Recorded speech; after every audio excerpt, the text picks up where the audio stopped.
हर रोज एक नई कहानी देखने के लिए चैनल को सब्सक्राइब करें और बेल आइकन को दबाना ना भूलें। लता एक बहुत बड़ी कंजूस होती है जो हर वक्त कंजूसी करती रहती है और उसकी कंजूसी के कारनामों से उसके घर वाले बहुत परेशान हो चुके थे। एक सुबह जब लता का पति हरे कृष्ण उससे कहता है, अरे लता, जरा गांव में भाभी और भैया को वीडियो कॉल तो लगाना, बहुत दिन हो गए हैं उनसे बात ही नहीं हुई है। ओफो, आ बेना, मैं ना लगाने वाली मेरे फोन से वीडियो कॉल, मेरा इंटरनेट खत्म हो जाएगा। आज दोपहर में मुझे ऑनलाइन एपिसोड देखना है, अनुपमा और ये रिश्ता क्या कहलाता है का। कल रात को मैंने दोनों के एपिसोड मिस कर दिए थे। कितनी कंजूस हो लता तुम, सच में। एक काम कीजिए, आप भी वही नुस्खा अपनाइए जो मैंने अपनाने वाली हूँ आज। आप भी ना पड़ोस के चंगू का वाईफाई हैक कर लीजिए और उनके वाईफाई से नेट इस्तेमाल कीजिए, सिंपल। तभी वहां पर लता का बेटा, बहू, सूरज और मुस्कान आ जाते हैं।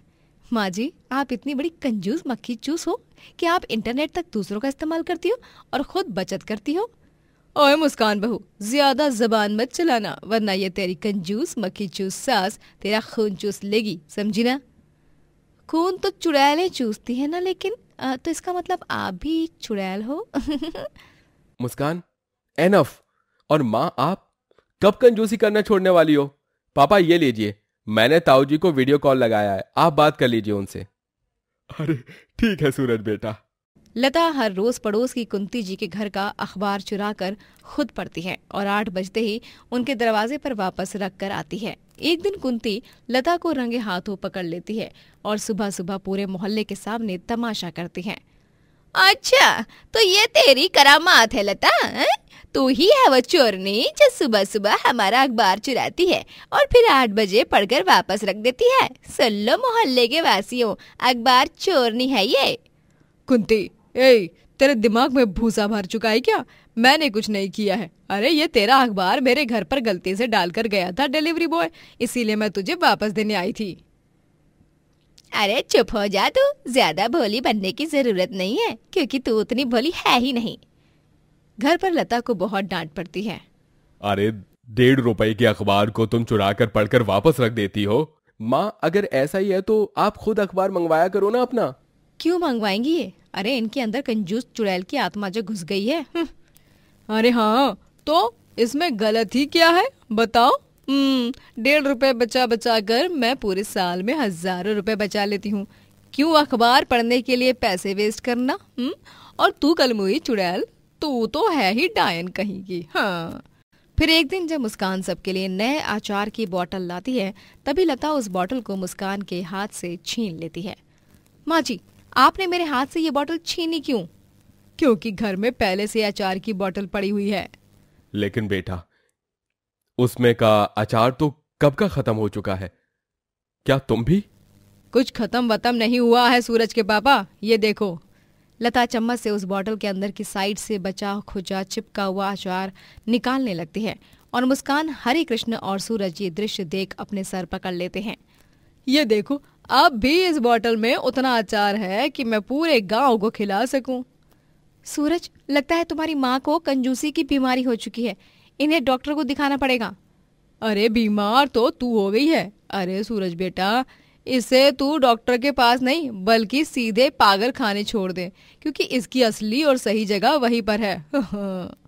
अच्छा, आप तो खुद पागल खाने से छूटी हुई पागल औरत लगती हो और आई बड़ी मुझे पागल खाने भेजने वाली। हाँ, अरे जा जा, आई बड़ी बरगद वाली चुड़ैल है। दिन बीत जाते हैं लेकिन लता की कंजूसी कम होने का नाम ही नहीं लेती। एक दिन वो मुस्कान की नई और महंगी साड़ी का पोछा बना देती है और जब ये मुस्कान देखती है तभी वो गुस्से से आग बबूला हो जाती है। ये क्या माँ जी, आपने ये क्या कर दिया? मेरी इतनी महंगी डिजाइनर साड़ी का पोछा बना दिया। अरे सुबह ही तो सूरज ने आपको नए पोछे खरीदने के लिए पैसे दिए थे ना। अरे ओ करमजली, पैसे क्या झाड़ पर उगते हैं कि जब मन किया तोड़ लिया और खर्च कर दिए? अरे मेरा सूरज दिन रात खून पसीना एक करके मेहनत मशक्कत करता है, तब जाकर घर में पैसे आते हैं और तुझ जैसी नालायक बीवी और बहू उन पैसों को पानी की तरह बहाने के लिए तैयार ही रहती है। माना कि पैसे बचाना और कंजूसी करना सही है, लेकिन हर बार नहीं। बचत और कंजूसी सिर्फ उन्हीं चीजों में करनी चाहिए जिनकी जरूरत नहीं हो। जो जरूरी हो उसमें भी कंजूसी करेंगे तो कैसे चलेगा। मुस्कान बहू बिल्कुल सही कह रही है लता। अरे आप तो चुप ही बैठो जी, जब देखो तब इस उल्टा कुलक्षणी की वकालत करते रहते हैं। हाँ। मैं किसी की एक नहीं सुनने वाली, और मुझे जो सही लगेगा मैं वही करूंगी। लता जिद के मारे और ज्यादा कंजूसी करने लगती है, और एक दिन जब सूरज का जन्मदिन होता है तभी घर में पार्टी रखी जाती है। तभी लता मुस्कान से कहती है, मुस्कान बहू, बाहर से खाना मत मंगवाना, आज मैं सब लोगों के लिए बढ़िया सा खाना बनाऊंगी। आज तुझे रसोई का काम से छुट्टी। अरे वाह, क्या बात है। ठीक है, मैं बाकी के काम निपटा लेती हूँ। पापा जी चलिए हम डेकोरेशन कर लेते हैं। हाँ मुस्कान बहू। इस कलमुही से मैंने अगर इतने सारे लोगों का खाना बनवाया तो ये महीने भर का आधा राशन आज ही खत्म कर देगी। इसीलिए मैंने आज मिलावट वाला सस्ता सामान लाया है, जिससे मैं कम राशन का सामान इस्तेमाल करके ढेर सारे लोगों का खाना बनाऊंगी। लता खाने के हर एक पदार्थ में मिलावट वाला फूड कलर और बाकी का सामान मिलाती है, और पार्टी में सभी वो खाना खाते हैं। और तो और वो सूरज का केक बनाते हुए उसमें भी मिलावट करती है। ये समोसे कुछ अजीब से क्यों टेस्ट कर रहे हैं? हाँ यार, ये केक भी ऐसा लग रहा है कि केक में ओरिजिनल नहीं डुप्लीकेट बटर इस्तेमाल किया है, और ये क्रीम भी बहुत गंदी टेस्ट कर रही है। लता को इस बात की खबर नहीं थी कि उसकी ये कंजूसी अब उसको ले डूबने वाली थी। पार्टी में सारा मिलावट वाला खाना खाकर सारे मोहल्ले के लोगों की तबीयत बुरी तरह खराब हो जाती है, और तो और हरि कृष्ण, सूरज और मुस्कान की भी तबीयत खराब हो जाती है। लता को सिर्फ गले में दर्द होता है क्योंकि उसने कम खाना खाया था। हे भगवान, मेरा मिलावट वाला खाना खाकर सबके सब गंभीर रूप से बीमार पड़ चुके हैं। अरे ये मैंने क्या कर दिया। सभी 3 से 4 दिन बाद ठीक होने पर लता के घर पर आकर उस पर पत्थर फेंकते हैं और खूब बुरा भला बोलते हैं। अरे कंजूस औरत, तेरी वजह से हमारी तबीयत की वाट लग गई। अब तू बस घर के बाहर निकल, तेरी वाट लगा देंगे हम। एक बार भी किसी की सेहत के बारे में नहीं सोचा तूने बुढ़िया। ये ले और ले। बाद में लता को इतनी चोटें आती हैं कि उसे हॉस्पिटल में भर्ती होना पड़ता है। तभी वो अपने कान पकड़ लेती है। मेरे कारण पूरा मोहल्ला और तुम तीनों इतने बीमार हुए, ये सब मेरी कंजूसी का बुरा नतीजा है। मुझे माफ कर दीजिए सूरज के पापा। सूरज और मुस्कान बहू, मैं बाकी मोहल्ले वालों से भी बारी बारी जाकर माफी मांगूंगी, और मैं आज शपथ लेती हूँ कि मैं फिर कभी कंजूसी नहीं करूंगी। चलो, इस हादसे से एक अच्छा काम तो हुआ। और उस दिन के बाद से लता ने हमेशा हमेशा के लिए कंजूसी करना छोड़ दिया और दिल खोलकर खर्च करने लगी और दान करने लगी, और उसके बाद सभी उससे अच्छे से भी पेश आने लगे। तेजपुर कहकर एक गांव में बलदेव अपनी बीवी रोमिला के साथ रहता है। बलदेव रोजाना सुबह सुबह उठकर चौक पर भुट्टे बेचने निकल पड़ता है। वो भुट्टे बेचकर संतुष्ट था क्योंकि उसे ज्यादा पैसों का लालच नहीं था। लेकिन उसकी बीवी रोमिला थोड़ी लालची और क्रूर स्वभाव की होती है। जिस दिन बलदेव की कमाई बहुत कम होती, उस दिन वो उसे बहुत ताने मारती। अरे इतने से पैसों में तो नमक भी नहीं खरीदा जा सकता है, और तुम कितनी बार कहा है कि कुछ और काम करो जिसमें ज्यादा कमाई हो, लेकिन नहीं, तुम्हें तो बस ये भुट्टे ही बेचने हैं। लेकिन रोमिला, कामकाज में उतार चढ़ाव तो होते ही रहते हैं। कुछ दिन ऐसे होते हैं जब मैं दोनों जेब भर के पैसे कमाता हूँ, और कुछ दिन ऐसे भी होते हैं जब मैं बहुत कम कमाता हूँ। भुट्टे बेचने को तुम कामकाज कहते हो? अरे भुट्टे बेचने को कामकाज नहीं, बेवकूफी कहते हैं। अगर तुम यूं ही जीवन भर बस भुट्टे बेचते रहोगे तो हम कभी अमीर बनने का सपना नहीं देख पाएंगे। रोमिला की कड़वी बातें सुनकर उसकी सास सुमित्रा कहती है, बस बहू, कितना सुनाओगी तुम मेरे बेटे को? अरे ये चाहे जो भी काम करे, लेकिन तुम्हें कभी भूखे पेट रहने दिया है क्या इसने? तुमने इससे जो मांगा इसने वो तुम्हें लाकर दिया। क्या लाकर दिया है? हाँ, क्या लाकर दिया है मुझे? आपके सपूत ने? अरे मुझे अमीर होना है, और यूं गरीबों जैसे रह रहकर हम कभी अमीर नहीं होएंगे। बस यही तो समझाने की कोशिश कर रही हूँ। बहू, जो है उसी में खुश रहना चाहिए। ज्यादा का लालच करना गलत है। अमीर होना, गरीब होना, ये सब तो ऊपर वाले के हाथों में है। हमें तो बस अच्छा कर्म करना है और दिल से धनी होना है, मन से अमीर होना है, बस। आप लोग कभी नहीं सुधरेंगे। हाँ। रोमिला मुंह बनाते हुए रसोई में चली जाती है। अगले दिन जब बलदेव भुट्टे बेच रहा होता है, तभी अचानक से बारिश होने लगती है और बलदेव छाता खोलकर खड़ा हो जाता है। भुट्टे ले लो भुट्टा, भुना हुआ मसालेदार नमकीन भुट्टा, बारिश का आनंद लीजिए, ताजा ताजा गर्मा गर्म भुट्टा खाकर भुट्टा ले लो भुट्टा। बलदेव सिगड़ी को सुलगाने की पूरी कोशिश करता है, लेकिन बारिश इतनी तेज होती है कि सिगड़ी की आग बुझ जाती है। बलदेव 2 घंटों तक बस यूं ही खड़ा रहता है, लेकिन कोई उसके भुट्टे खरीदने नहीं आता। इतनी तेज बारिश हो रही है, मैं तो पूरा भीग गया। लगता है आज कोई नहीं आएगा भुट्टा खाने के लिए। मुझे यहाँ से जाना ही चाहिए अभी। बलदेव घर जाता है और तभी रोमिला फिर से उसे गुस्सा करती है।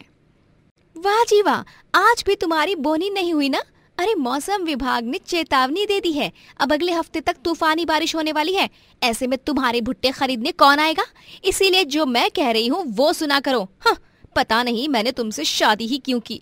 तुमसे शादी करने से अच्छा मैं खुद अकेले ही रह लेती। अनाथ हूँ लेकिन अकेले रह लेती, ज्यादा अच्छा था।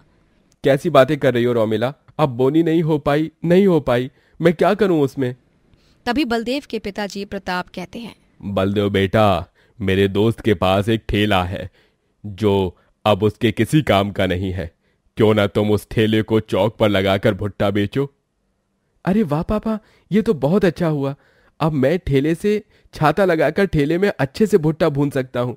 बस ग्राहक आना चाहिए। आएंगे बेटा आएंगे, चिंता मत कर। बुरी बातें नहीं, अच्छी बातें और अच्छे विचार ही कर।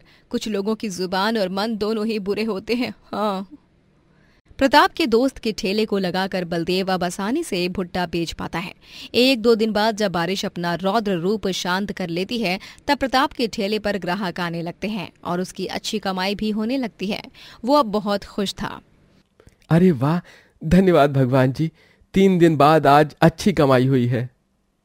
लेकिन रोमिला को इन सब से भी संतुष्टि नहीं मिलती है। एक दिन जब गांव में सैलाब आता है, तभी 100 से भी ज्यादा लोग उसमें अपनी जान गंवा देते हैं और उनमें से एक बलदेव के माता पिता प्रताप और सुमित्रा होते हैं, जिनकी मृत्यु के बाद बलदेव पूरी तरह टूट जाता है। माँ पापा, अब मैं क्या करूंगा रोमिला? माँ पापा के बिना कैसे जीऊंगा मैं? मेरे माँ पापा। अपने आप को संभालो बलदेव, अब हम क्या कर सकते हैं? जो नियति को मंजूर था वही हुआ। नियति के आगे किसी की नहीं चलती। मैं तो उन्हें आखिरी बार भी नहीं देख पाया। कितना बदनसीब हूँ मैं। बलदेव का रो रो कर बुरा हाल हो जाता है, लेकिन अगले दिन जब वो भुट्टे बेचकर घर आता है, तभी उसे रोमिला घर के बाहर निकाल देती है। रोमिला, ये तुम क्या कर रही हो? तुम्हारा दिमाग ठिकाने पर तो है ना? तुमने मुझे घर से बाहर क्यों निकाला? क्योंकि अब ये घर मेरे नाम हो चुका है। मैंने माँ जी और पापा जी की सारी प्रॉपर्टी अपने नाम कर ली है, और वो भी चालाकी से, उनके मरने के पहले ही, क्योंकि मैं जानती थी कि तुमसे तो कभी कुछ होने वाला नहीं। इसीलिए मैंने खुद ही उनके अंगूठे चालाकी से पेपर्स पर छपवा लिए थे। अब दोनों खेत और ये घर मेरे ही हैं, और साथ ही फतेहपुर का घर भी। हाँ, ये तुमने बहुत गलत किया रोमिला, बहुत गलत किया। अब बलदेव का तेजपुर में कोई नहीं रहा था, इसीलिए वो गांव छोड़कर मुंबई शहर चला आता है, जहां वो मानसून में मुंबई की सड़कों पर भुट्टा बेचने लगता है। भुट्टा ले लो, गर्मा गर्म दानेदार मसालेदार भुट्टा, नमकीन और स्वादिष्ट भुट्टा।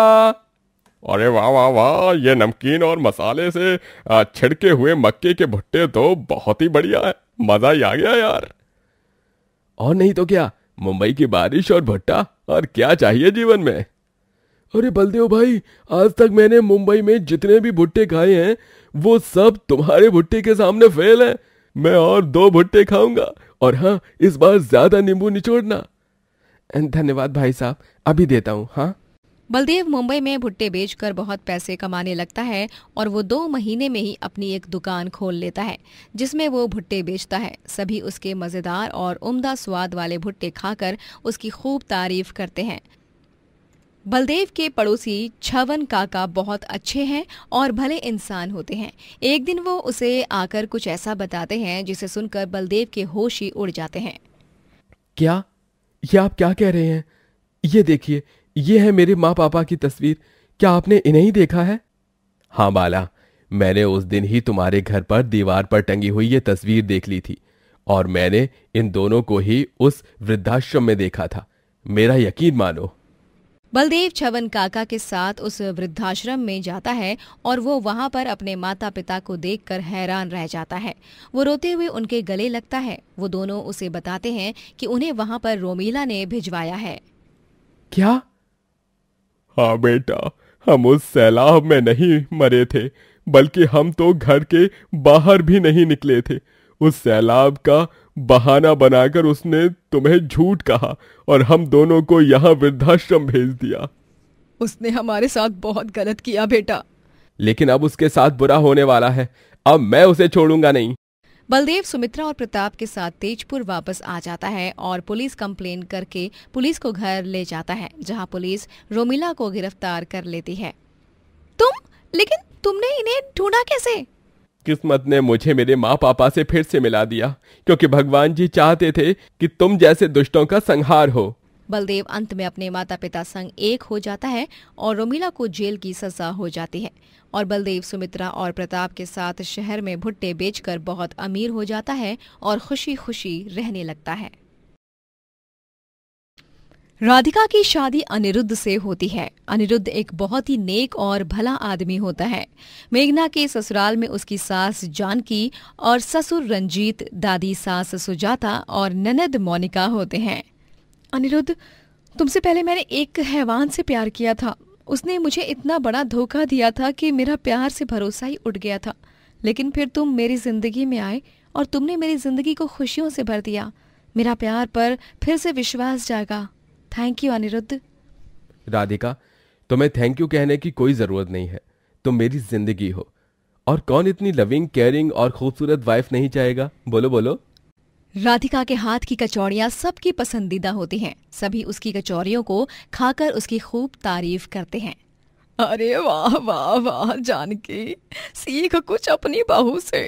इतनी स्वादिष्ट और जायकेदार कचौड़ियाँ बनाई है इसने, और तू आज तक अच्छी कचौरियां नहीं बना पाती। हाँ राधिका, माँ जी सच में सही कह रही है। आज तक हम में से किसी ने ऐसी कमाल की कचौरियां नहीं बनाई। अरे राधिका बहू, ये मटर और दाल की कचौड़ियां एकदम फर्स्ट क्लास बनी है। ये लो तुम्हारा शगुन। थैंक यू पापा जी। थैंक यू सो मच दादी और माँ जी। अरे मोनिका, तुम क्यों नहीं खा रही हो ये कचौरियां?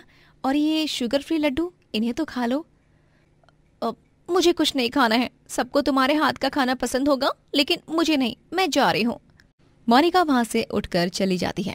मोनिका को राधिका नापसंद थी, क्योंकि राधिका के आने से घरवाले हर वक्त बस उसकी ही तारीफ करते हैं और मोनिका को सुनाते रहते हैं। मोनिका, मोनिका रुको तो। हाँ जाओ।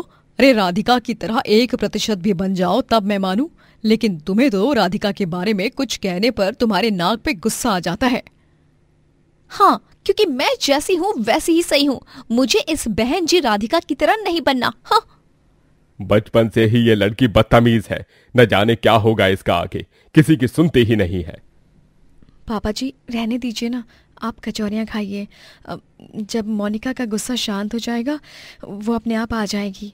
मोनिका एक टूर्स एंड ट्रैवल्स कंपनी में जॉब करती है और उसे पड़ोस की कॉलोनी में रहने वाले अद्विक से प्यार हो जाता है। अद्विक मोनिका से कहता है, मोनिका बेबी, मैं तुमसे बहुत प्यार करता हूँ। मैं तो एक अनाथ हूँ। मेरा तो इस दुनिया में कोई भी नहीं है। लेकिन तुम्हारा परिवार, तुम अपने परिवार को हमारे रिश्ते के बारे में बता दो। हाँ अद्विक, शायद तुम सही कह रहे हो। अब बहुत वक्त हो चुका है। अगर हम और रुके ना तो माँ पापा और दादी मेरी शादी किसी और लड़के से करा देंगे। मोनिका घर जाकर सबको अद्विक के बारे में बताती है और उसकी फोटो दिखाती है। अद्विक बहुत ही एक अच्छा आदमी है। माँ पापा, दादी, ये देखिए उसकी तस्वीर। भैया आप भी देखिए, लेकिन इस राधिका को मत दिखाना। मैं नहीं चाहती कि ये मेरी खुशियों पर अपनी बुरी नजर लगाए। मोनिका, तमीज से पेश आओ। घर वाले अद्विक की तस्वीर देखते हैं, लेकिन राधिका नहीं देख पाती। देखते ही देखते मोनिका की जिद के कारण घर वाले हाँ कर देते हैं और अद्विक को ढेर सारा दहेज देकर वो लोग अद्विक और मोनिका की शादी कराते हैं। लेकिन जब शादी होने के बाद राधिका अपने नंदोई को देखती है, तब वो हैरान और भौचक्की रह जाती है। ये क्या? ये तो अद्विक है। इसका मतलब ये है कि इस क्रूर अद्विक ने अब मोनिका से शादी कर ली है। राधिका, ये वही अद्विक है ना जिससे तुम्हारी मेरे पहले शादी हुई थी? और इसी के कारण तुम्हारे माता पिता की मौत हुई। इसने ही तुम्हारा सारा पैसा लूटा और तुम्हें मार पीट कर अपनी जिंदगी से बाहर फेंक दिया। हाँ अनिरुद्ध, ये वही दरिंदा है। ये हर साल ऐसे ही मासूम और भोली भाली लड़कियों को अपने प्यार के जाल में फंसाकर उनसे दहेज लेकर शादी करता है और उन्हें 1 साल के अंदर मार पीट कर छोड़ देता है। और अब इसने हमारी मोनिका को अपनी नई बीवी बनाया है। नहीं राधिका, मैं ऐसा होने नहीं दूंगा। हम अभी ये सारी बात माँ पापा को बताएंगे। काश कि तुमने शादी होने से पहले ही उस अद्विक की शक्ल देख ली होती। अनिरुद्ध और राधिका जाकर अपने घर वालों को सारी बात बताते हैं और उनके घर वाले वो सब सुनकर चौंक जाते हैं। वहीं मोनिका ने अद्विक के कहने पर अपने घर वालों की सारी जायदाद अब उसके नाम कर दी थी। ये लो जान, प्रॉपर्टी के पेपर्स। तुमने जैसे कहा था मैंने वैसे ही किया। मैंने शादी के पहले ही सारे पेपर्स पर परिवार का एक एक सदस्य के अंगूठे का छपवा लिया था निशान, जिसके बाद अब सबके नाम की सारी प्रॉपर्टी अब तुम्हारे नाम हो गई है। थैंक यू मोनिका, तुमने मेरे लिए इतना सब कुछ किया। ये सब मैंने हमारे और हमारे होने वाले बच्चे के फ्यूचर के लिए करने कहा है, क्योंकि अगर तुम अपने परिवार से खुद से कुछ मांगती तो वो लोग तुम्हें जल्दी नहीं देते। अब हम विदेश जाकर आराम से सेटल हो सकते हैं। हाँ जान, मैं तुमसे बहुत प्यार करती हूँ और तुम्हारे लिए मैं कुछ भी कर सकती हूँ। मोनिका ने अद्विक के प्यार में अपने परिवार को धोखा दे दिया था। अब तो उसके मायके वाले एक छोटे से किराए के मकान में रहने लगते हैं, क्योंकि उनसे अद्विक ने उनका घर जो छीन लिया था। जब अनिरुद्ध और राधिका मोनिका को अद्विक की सच्चाई बताने जाते हैं, तभी वो उनकी एक नहीं सुनती और उन्हें अपना घर से बाहर निकाल देती है। सोचा नहीं था कि मोनिका हमें इतना बड़ा धोखा देगी। मैंने 1 महीने पहले ही जॉब में रेजिग्नेशन डाल दी थी, ताकि मैं अपनी प्रॉपर्टी के पैसों से अपना नया बिजनेस शुरू कर सकूं। लेकिन अब प्रॉपर्टी नहीं रही और अब जॉब भी चली जाएगी। चिंता मत करो अनिरुद्ध, क्योंकि मैंने सोच लिया है कि अब हम क्या करेंगे। राधिका सबके लिए कचौरियां बनाकर लाती है और उन्हें कहती है कि अब वो कचौरियां बेचेगी। राधिका और अनिरुद्ध अब गांव में कचौरियां बेचने लगते हैं। कचौरी ले लो कचौरी, प्याज पनीर आलू और दही की कचौरी, और भी अनेक तरह की कचौरियां ले लो। स्वादिष्ट और मसालेदार कुरकुरी करारी कचौड़ियाँ, आइए आइए कचौड़ियाँ खाइए, आइए आइए। अरे वाह राधिका और अनिरुद्ध, तुम्हारी कचौरी ठेले की कचौड़ियाँ एकदम बढ़िया है। मजा ही आ गया भाई, खा मुझे तो। हाँ बहुत स्वादिष्ट है। मुझे और 2 मूंग दाल की कचौड़ियाँ देना और 3 मटर की कचौड़ियाँ पार्सल दे देना। राधिका और अनिरुद्ध अपने कचौरी ठेले में कचौरियां बेच बेच कर भरपूर पैसे कमाने लगते हैं और साथ ही उनका ठेला कुछ ही दिनों में गांव में हर तरफ मशहूर हो जाता है। वहीं मोनिका और अद्विक के रिश्ते में समय के साथ दरारें आने लगती हैं। जब अद्विक अपने असली रंग दिखाने लगता है, वो मोनिका को रोज मारने पीटने लगता है और उसे घर से बाहर निकालने की धमकी देने लगता है। अद्विक, मैंने तो बस तुम्हें मेरे साथ कहीं घूमने चलने के लिए कहा ना। चुप, एकदम चुप। तेरी आवाज सुन सुनकर पक गया मैं। तो निकल यहाँ से। अब मुझे तेरी कोई जरूरत नहीं है, निकल यहाँ से। लेकिन अद्विक, मेरी बात तो सुनो। अद्विक मोनिका को धक्के मारकर घर के बाहर निकालता है और तभी मोनिका को उसकी भाभी फर्श पर गिरने से बचा लेती है। राधिका भाभी, आप? हाँ मोनिका, मैं तुम्हें जो कुछ भी किया प्यार में अंधी होकर किया, ठीक उसी तरह जैसे मैंने इस हैवान संग प्यार में किया था। लेकिन अब नहीं। इंस्पेक्टर साहब, गिरफ्तार कर लो इसे, ताकि ये किसी और मासूम लड़की को आगे जाकर ना फंसा पाए। इंस्पेक्टर अद्विक को गिरफ्तार कर लेते हैं। मोनिका को अपनी गलतियों का पछतावा होता है। मुझे माफ कर दीजिए भाभी, आप सबके साथ मैंने बहुत गलत किया, लेकिन मुझे एक आखिरी मौका दे दीजिए अपनी गलतियों को सुधार कर एक अच्छी बेटी, एक अच्छी बहन और एक अच्छी ननद बनने का। राधिका मोनिका को अपने गले से लगा लेती है और सभी घर वाले मोनिका को माफ कर देते हैं, जिसके बाद सभी एक साथ खुशी से रहने लगते हैं और राधिका और अनिरुद्ध खूब पैसे कमाकर हर एक गांव में अपना कचौरी स्टॉल लगाते हैं और बहुत आगे जाते हैं। मंजू एक अनाथ लड़की होती है। उसके माता पिता बहुत सालों पहले ही उसे इस दुनिया से छोड़कर जा चुके थे। मंजू का रंग काला था, जिस कारण हर कोई उसका तिरस्कार करता और उसके कालेपन का मजाक उड़ाया करता। इस वजह से मंजू बहुत उदास रहती। वो अपनी बुआ जी त्रिवेणी और फूफा जी मुकुल चंद के साथ रहा करती। लेकिन वो दोनों उसके साथ काफी सख्ती से पेश आते और उस पर खूब अत्याचार करते। अरे ओ कल्लो कलमुही, अब तक तेरी नींद नहीं हुई क्या? जल्दी जल्दी हाथ चला और हमें नाश्ता दे। याद है ना, मुझे गर्मा गर्म प्याज के पकौड़े खाने हैं। तभी वहां मुकुलचंद और त्रिवेणी का बेटा पुष्कर भी आता है। और हाँ, मंजू की बच्ची, मेरे लिए पिज्जा और हॉट चॉकलेट बनाना, समझी तुम? ठीक है पुष्कर भाई। मंजू ही घर का सारा काम किया करती और पुष्कर और अपना टिफिन भी वो खुद ही बनाया करती और दोनों साथ में स्कूल जाया करते। स्कूल जाने पर बच्चे मंजू का खूब मजाक उड़ाते। देखो देखो, इसके चेहरे को देखो, आ गई है जली हुई चाय। इसके चेहरे को देखकर तो भूत भी डर जाएगा। अरे इस काली लड़की से दूर ही रहो, इसके पास रहोगे तो खुद भी काले हो जाओगे। हो ओए मंजू, तुझे तो अंधेरे में सिर्फ उल्लू ही देख सकते हैं, क्यों? एकदम सही कहा तुमने शिखा। पुष्कर, तेरी कजन तो निहायत ही बदसूरत है। अरे फ्रेंड्स, ये मेरी कजन कम ये मेरे घर की नौकरानी ज्यादा है। अब इसके मम्मी पापा नहीं रहे हैं ना, इसीलिए ये हमारे साथ ही रहती है। और हमारे साथ रहना होगा तो काम तो करना ही पड़ेगा ना, मुफ्त की रोटियां थोड़े ना तोड़ने देंगे हम। चल मेरी बैग पकड़, मैं खेलने जा रहा हूँ।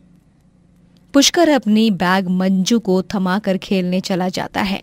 सभी बच्चों से अपमान सुनकर मंजू को बहुत बुरा लगता है। क्यों मैं इतनी बदसूरत हूँ? हर कोई मेरे काले और अनाथ होने का मजाक उड़ाता रहता है। माँ पापा, मैं इतनी गंदी दिखती हूँ क्या?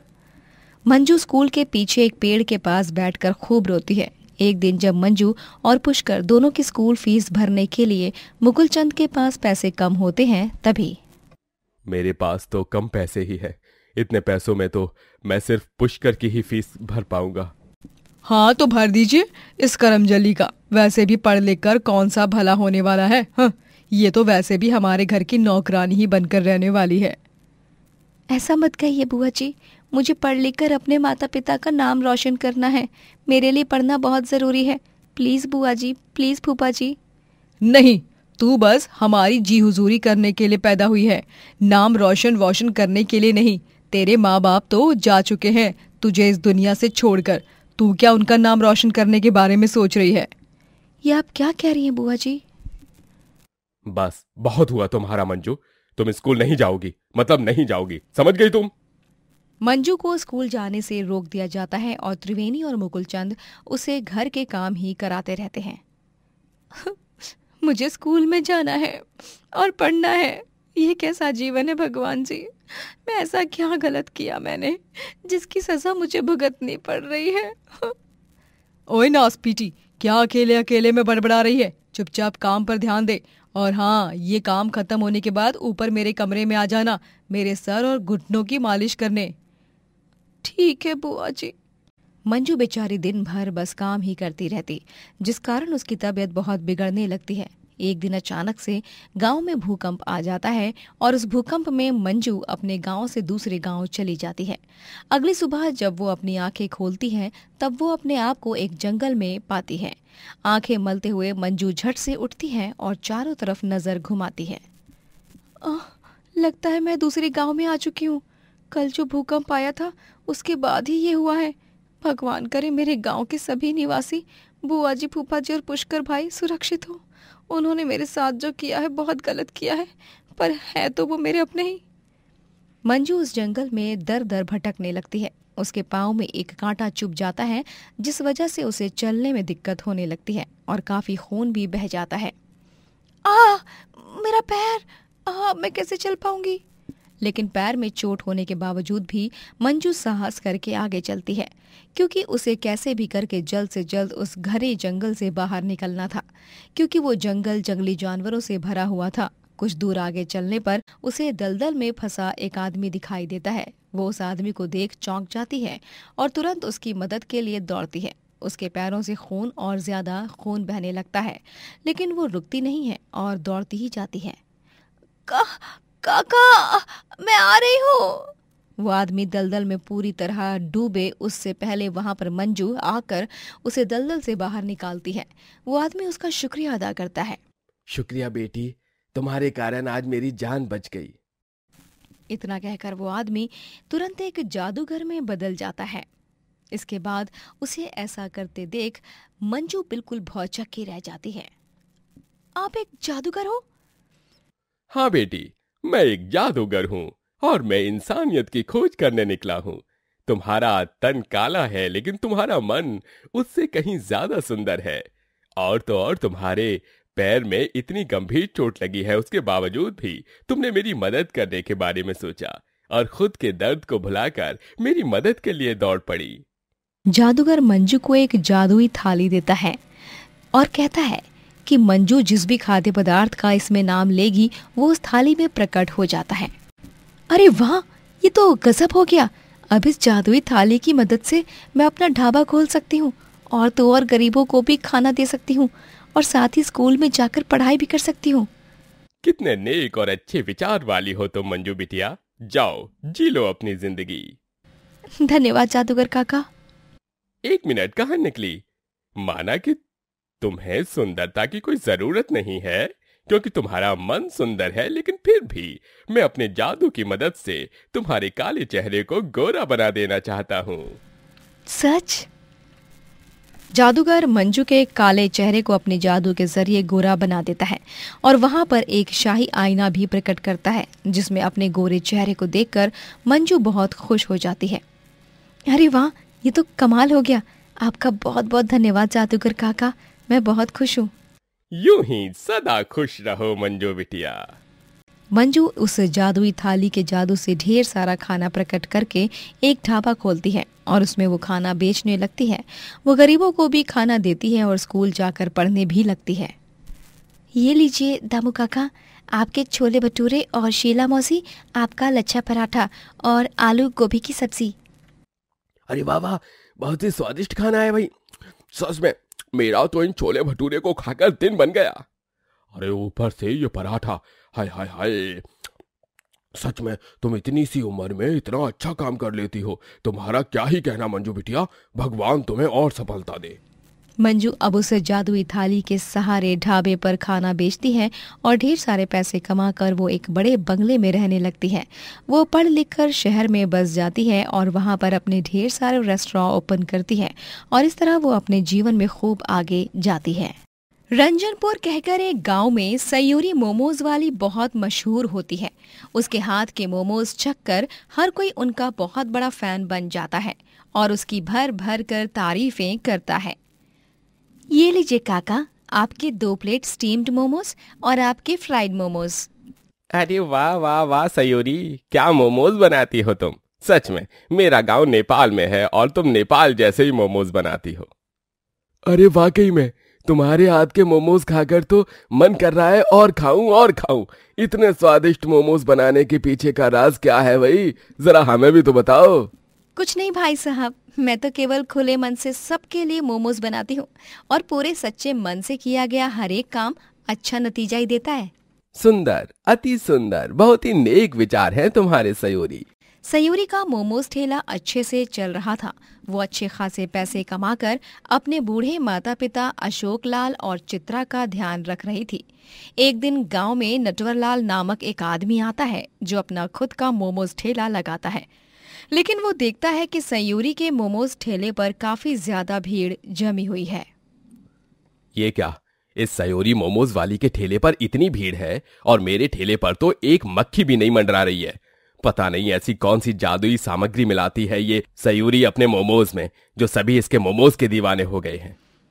ग्राहकों को सयूरी के हाथ के बने मोमोज के साथ साथ उसका नेक और अच्छा स्वभाव भी पसंद था और यही एक और वजह होती है उसके ठेले पर हर दिन इतनी भीड़ लगने की।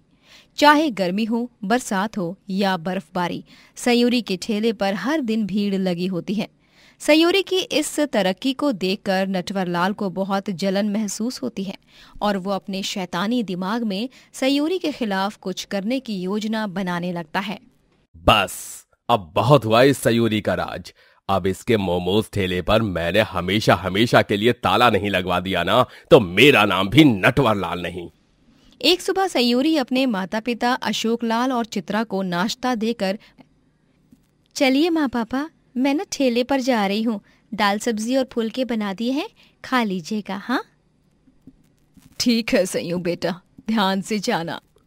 अरे छाता तो लेती जा सायू, बारिश आ गई तो। नहीं आएगी बारिश आज, ठेले पर छाता है, चिंता मत कीजिए, आपकी सैयू भीगेगी नहीं। कितनी मेहनत करती है ना जी हमारी सैयू। सच में भगवान हमारी सैयू के दामन में सिर्फ खुशियां ही भर दे और सारे गम के बादल दूर कर दे। और साथ ही उसके लिए एक अच्छा लड़का भी भेज दे।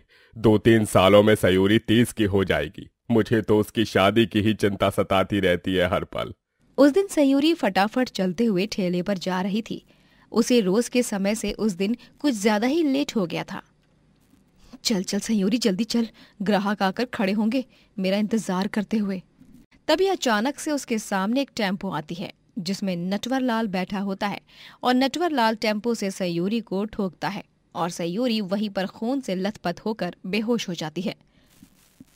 कुछ देर बाद वहां पर कुछ गांव वाले आकर सयूरी को अस्पताल ले जाते हैं। एक्सीडेंट के कारण सयूरी अंधी हो चुकी थी। उसकी आंखों की रोशनी अब जा चुकी थी। क्या कहा? हमारी सयू अंधी हो गई? नहीं, ये क्या हो गया अशोक लाल जी?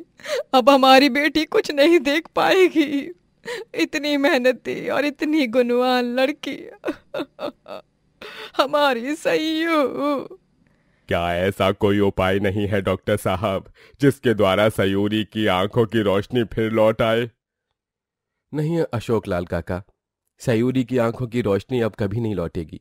वो हमेशा हमेशा के लिए अंधी हो चुकी है। चित्रा और अशोक लाल का रो रो कर बुरा हाल हो जाता है। सयूरी अब स्टिक के साथ ही रहती है और उसी की मदद से वो घर में चल फिर पाती है। उसे कुछ न दिखाई देने के कारण अब वो मोमोज बेचना भी बंद कर देती है और सभी गांव वालों को ना चाहते हुए भी नटवर लाल के यहाँ मोमोज खाने जाना पड़ता है। अरे लीजिए लीजिए लीजिए, गर्मा गर्म मोमोज लीजिए। अरे ऐसे मोमोज कहीं नहीं खाए होंगे, एकदम सस्ते दाम वाले मोमोज।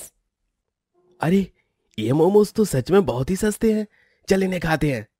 अरे स्वाद तो ठीक ठाक है, लेकिन सयूरी के हाथ के बने मोमोज की बात ही कुछ अलग थी। बेचारी की आंखों की रोशनी चली गई है, अब वो फिर कभी मोमोज नहीं बेचेगी। इन लोगों को नहीं पता कि उसके अंधे होने के पीछे मेरा ही हाथ है, क्योंकि मैंने ही उसे टेम्पो से ठोका था। मुझे लगा कि वो अपाहिज हो जाएगी, लेकिन वो तो अंधी हो गई। ये तो बहुत ही अच्छी बात है।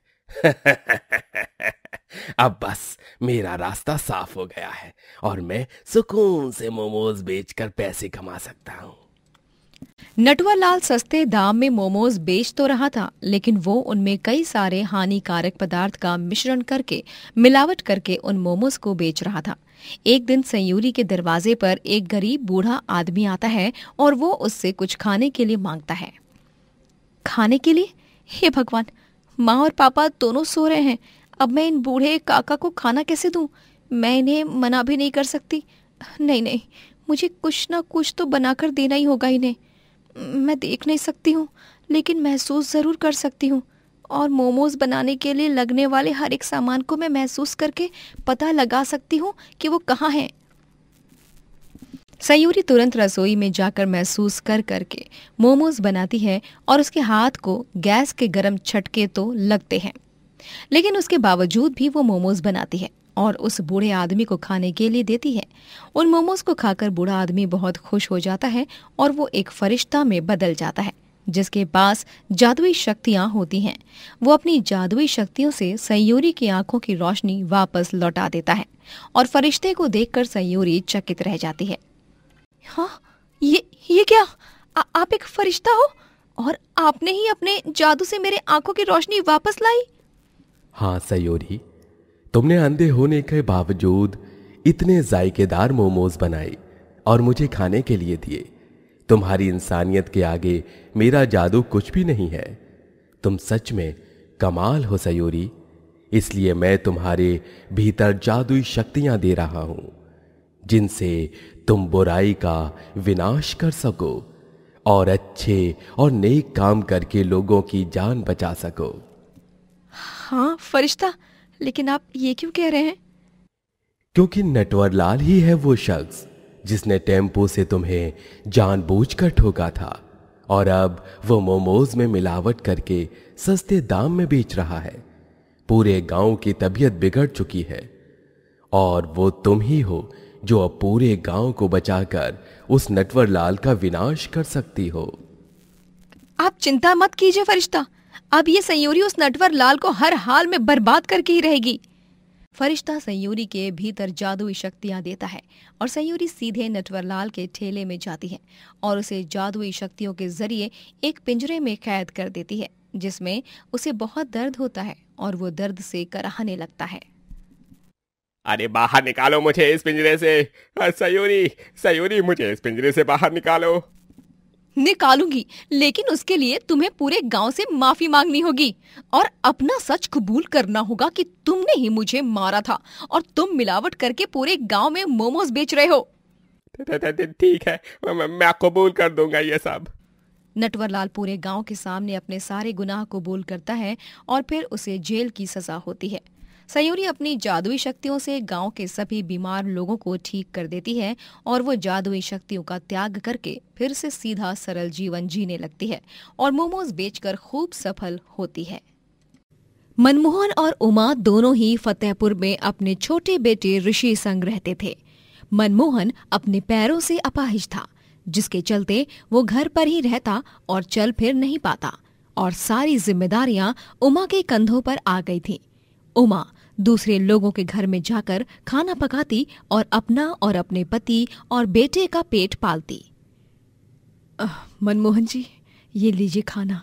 मनमोहन बस व्हील चेयर पर ही बैठा रहता और वो अपने पैरों पर खड़ा भी नहीं हो पाता। उमा, मुझे माफ कर दो। पता नहीं उस रात क्या हुआ और मेरा एक्सीडेंट हुआ। मैंने अपने पैरों को खो दिया और अपाहिज हो गया और मेरी वजह से तुम्हें इतना सहना पड़ता है, इतनी मेहनत करनी पड़ती है। इतनी मेहनत करती हो तुम और मैं बस इस व्हील चेयर पर ही पड़ा रहता हूँ। ऐसा मत कहिए, आप अपाहिज हो गए, इसमें आपकी क्या गलती है? आपने जानबूझ के थोड़े ना ये सब किया है। भले ही डॉक्टर बाबू ने कहा है कि आप शायद ही कभी अपने पैरों पर खड़े हो पाएंगे, लेकिन मुझे अपने भगवान पर और हमारे पवित्र प्यार पर पूरा भरोसा है कि आप एक न एक दिन जरूर ठीक हो जाएंगे।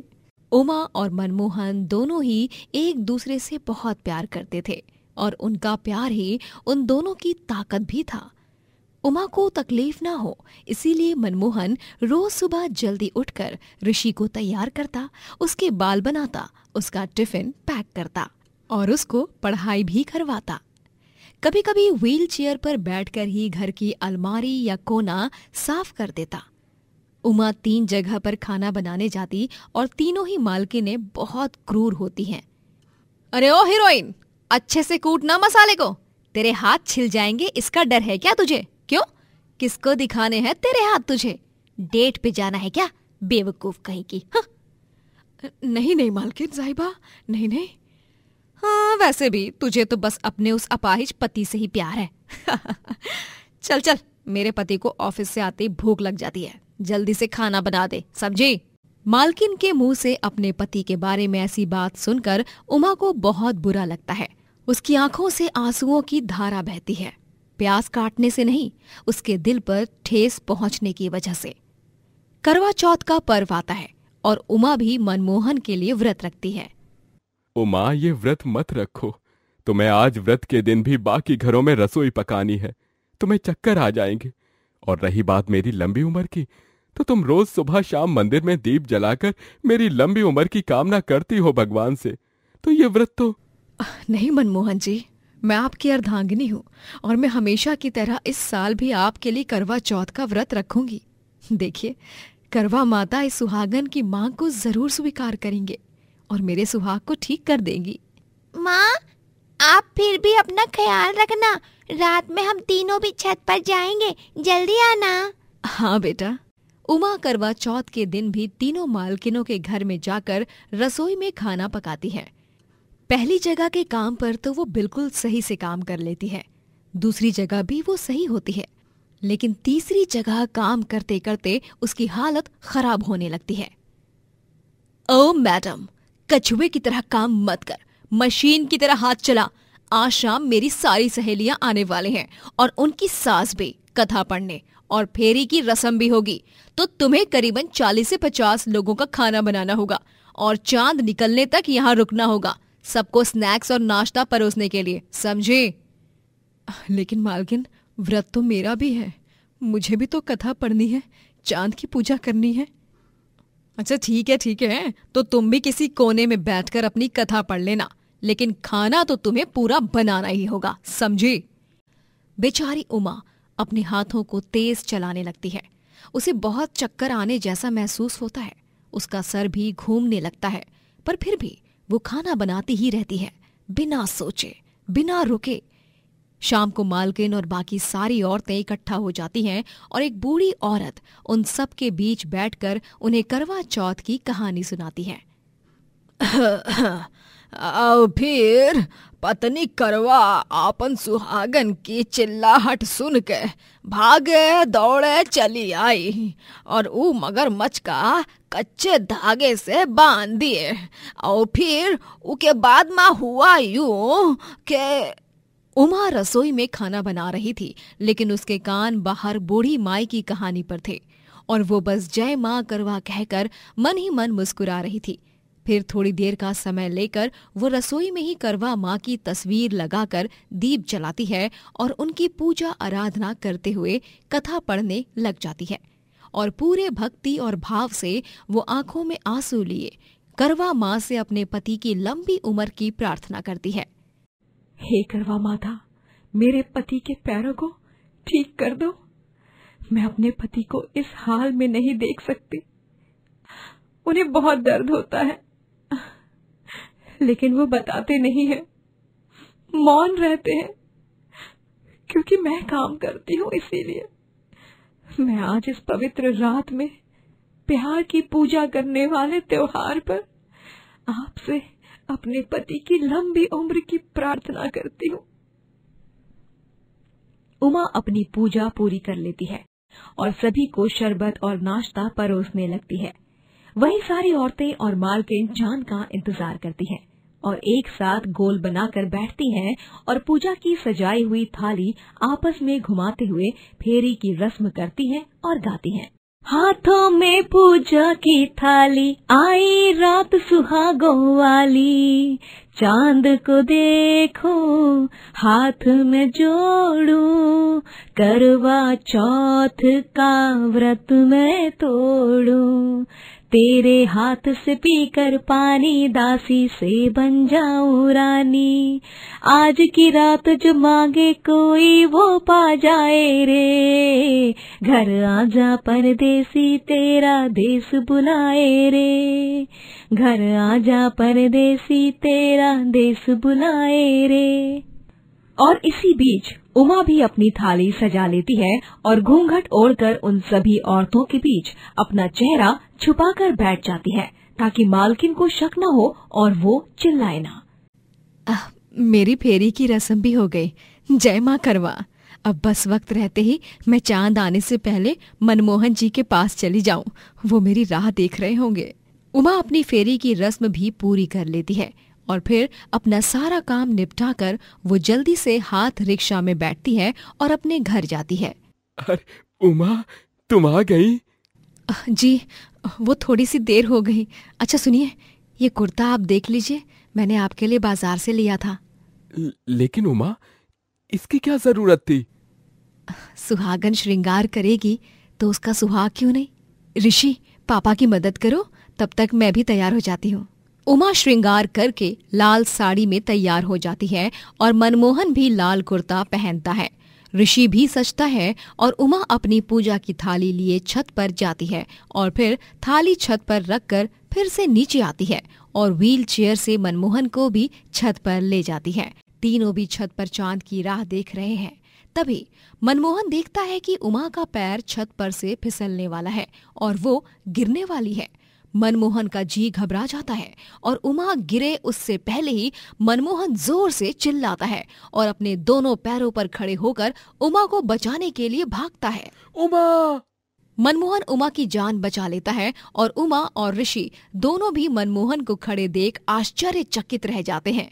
और तो और मनमोहन को खुद अपने आप पर यकीन नहीं होता कि वो अब चल फिर सकता है। उमा, ऋषि बेटा, ये देखो, मैं चल पा रहा हूँ, मैं चल सकता हूँ। ये तो गजब हो गया, ये तो करिश्मा हो गया। आखिरकार करवा माता ने मेरी प्रार्थना सुन ही ली। बोलो जय माँ करवा। जय माँ करवा। पापा, आज मैं बहुत खुश हूँ। मैं भी। उमा, तुम्हारा व्रत सफल हो गया। धन्यवाद उमा, अगर तुम ना होती तो न जाने मेरा क्या होता।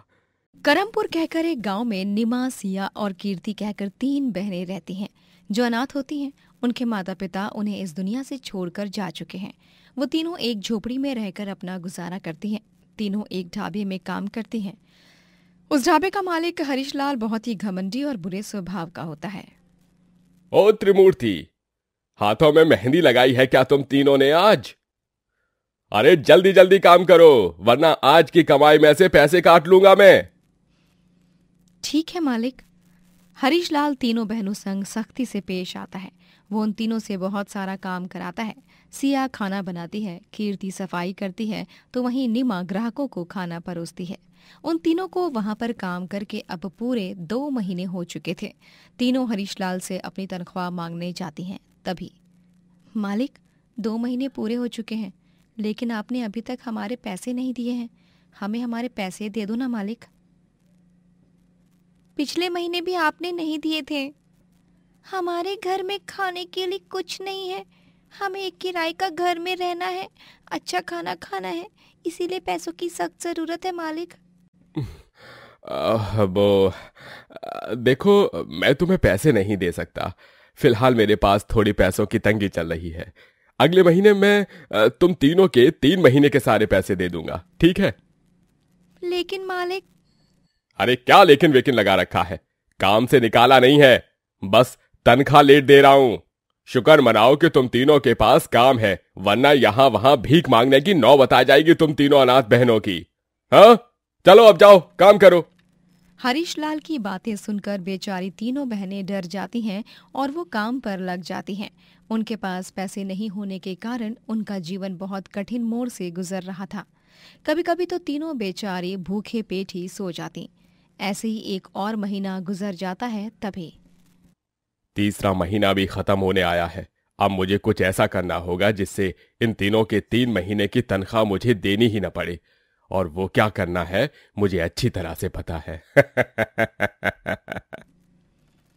हरीश लाल जानबूझकर खाने में ज्यादा मिर्च डाल देता है, जिससे ग्राहक उससे शिकायत करते हैं और वो जानबूझकर 2-3 बर्तन तोड़ देता है और फिर वो इस सब का इल्जाम तीनों बहनों पर ही थोपता है। खाने में मिर्च ज्यादा डालने से उस ग्राहक ने मुझसे इतना बड़ा ऑर्डर कैंसिल करा दिया, और तो और इस नीना और कीर्ति के कारण ये महंगे बर्तन टूट गए। अब बताओ, इस सारे नुकसान की भरपाई कौन करेगा? हाँ, लेकिन मैंने तो खाना अच्छे से चखा था। खाना तो बढ़िया ही बना था। ऊपर से जिस ग्राहक की आप बात कर रहे हो, उस ग्राहक ने ही आपके सामने खाने की तारीफ की थी। और ये बर्तन जो टूटे हैं, ये मैंने और कीर्ति ने नहीं तोड़े हैं। हाँ मालिक, निमा एकदम सही कह रही है। ये सब हमने नहीं किया है। हमारा यकीन मानिए, आपको पक्का गलत फहमी हुई है। मुझे क्या तुम तीनों ने पागल समझ रखा है क्या? हाँ, अरे मैं अच्छी तरह से जानता हूं ये तुम तीनों का ही काम है, और इसीलिए मैंने ये फैसला लिया है कि मैं तुम तीनों की पिछले 3 महीने की तनख्वाह काट रहा हूं, और तुम्हें उन 3 महीनों के पैसे नहीं मिलेंगे। क्या? ऐसा मत कीजिए मालिक। हाँ मालिक, हमारे लिए ये काम बहुत जरूरी है। सिया, कीर्ति, मुझे तो लगता है कि इन सब के पीछे मालिक की चाल है। इन्हें हमें पिछले 3 महीनों के पैसे ही नहीं देने हैं, इसीलिए ये सारा नाटक कर रहे हैं। चलो, हम अब यहाँ काम नहीं करेंगे। हाँ निमा, तू सही कह रही है। तीनों बहनें समझ जाती हैं कि हरीश लाल एक नाटक कर रहा है, इसीलिए वो तीनों वहां से चली जाती हैं। अरे रुको तो, रुको! हरीश लाल चिल्लाते रह जाता है, लेकिन वो तीनों वहां से चली जाती हैं। उन तीनों में निमा ज्यादा होशियार थी। वो कहती है, हमें अब खुद का ही कोई काम करना होगा। ये निर्दयी दुनिया वाले हमारे साथ ऐसे ही चाल करते रहेंगे, लेकिन हम उन्हें अपने साथ चाल करने देंगे नहीं। लेकिन हम ऐसा क्या करेंगे नीमा? हम अपना खुद का ढाबा खोलेंगे। सिया बहुत अच्छा खाना बनाती है, लोगों को इसके हाथ का खाना खाकर बहुत अच्छा लगेगा और हमारा ढाबा प्रसिद्ध हो जाएगा। लेकिन नीमा, हम ढाबा कैसे खोलेंगे? हमारे पास निवेश के लिए पैसे कहाँ हैं? तभी वो तीनों बहनें एक खटारा साइकिल को जंगल में पड़ी हुई देखते हैं। वो तीनों उस साइकिल को रिपेयर करते हैं। अरे नीमा, अब तो हमने इस खटारा साइकिल को भी रिपेयर कर दिया है। आप तो बता दे कि इसका इस्तेमाल कैसे करना है। हम इसका ढाबा बनाएंगे, साइकिल ढाबा। साइकिल ढाबा? हाँ हाँ, साइकिल ढाबा जैसे बाजारों में होते हैं। हम साइकिल पर घूमकर खाना बेचेंगे। इससे हम ढेर सारे पैसे कमा सकते हैं और इससे हमारे पैसों की भी बचत हो रही है। अरे वाह निमा, ये तो बहुत ही बढ़िया सुझाव है। निमा, सिया और कीर्ति तीनों बहनें गली मोहल्लों से कचरा बीन कर उसे कबाड़ी वाले को देती हैं और उससे मिले पैसों से वो खाना बनाने के लिए लगने वाला सारा सामान खरीदती हैं और फिर साइकिल ढाबे पर खाना बेचना शुरू करती हैं। 1-2 दिन में ही उनके साइकिल ढाबे पर ढेरों ग्राहक आने लगते हैं और उनकी खूब तरक्की होने लगती है। अरे वाह, इस साइकिल ढाबे का खाना तो सच में कमाल का है। अरे बोले तो जबरदस्त था। सभी साइकिल ढाबे की तारीफें करते हैं और कुछ ही दिनों में अनाथ बहनों का ये साइकिल ढाबा पूरे गांव में मशहूर हो जाता है। अब हरीश लाल के ढाबे पर बहुत कम ग्राहक आने लगते हैं और तीनों बहनों की उन्नति देखकर हरीश लाल को बहुत गुस्सा आता है। इन तीनों की ऐसी की तैसी नहीं, ये तीनों मेरे ढाबे की प्रगति के रास्ते का कंकड़ नहीं बन सकती। मुझे कुछ न कुछ तो करना ही होगा, लेकिन मैं क्या करूं? उस रात को गुस्से में आकर हरीश लाल उन तीनों बहनों की साइकिल ही तोड़ देता है और वहां से चला जाता है।